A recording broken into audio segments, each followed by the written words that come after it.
నమస్కారం ఘంటారావానికి స్వాగతం ముందుగా ప్రధానాంశాలు గాంధీ పేరుని ప్రజల హృదయాల నుంచి చెరిపేయలేరన్న కాంగ్రెస్ ఉపాధి హామీ పథకానికి నిధుల కోతకు కేంద్రం యత్నిస్తోందని ఆరోపణ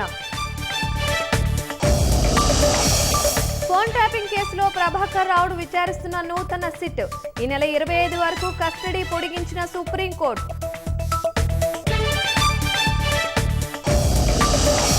పశ్చిమ బెంగాల్లో టీఎంసీ పాలనపై ప్రధాని విమర్శలు అవినీతి బంధుప్రీతి వల్ల అభివృద్ధి కుంటుపడిందని ఆరోపణ